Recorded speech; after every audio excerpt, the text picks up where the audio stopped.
দুর্ঘটনা, খাদে পড়ে গেল যাত্রী সহ গাড়ি। ঘটনাস্থলে পৌঁছেছেন এসএসবি জওয়ানরা। দড়ি বেঁধে খাদ থেকে গাড়ি উদ্ধারের চেষ্টা চলছে। গাড়ির দুই আরোহীকে ইতিমধ্যেই উদ্ধার করা হয়েছে বলে খবর পাওয়া যাচ্ছে।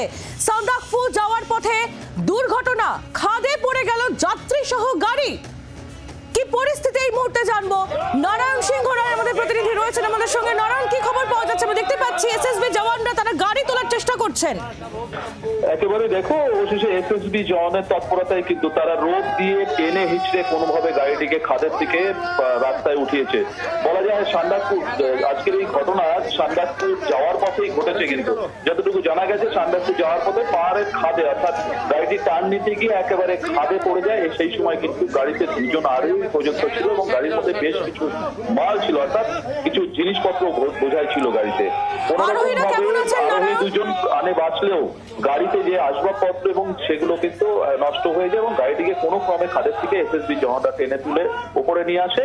এই মুহূর্তে বেশ কিছুক্ষণ ওই রাস্তা বন্ধ থাকলো, এখন কিন্তু পরিস্থিতি স্বাভাবিক।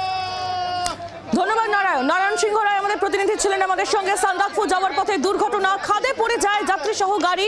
সেই গাড়িটি উদ্ধার করা হয়েছে। এসএসবি জওয়ানরা তারা দড়ি বেঁধে খাদ থেকে এই গাড়িটি তুলেছেন। গাড়ির দুই আরোহী ছিলেন, তাদেরও উদ্ধার করা হয়েছে।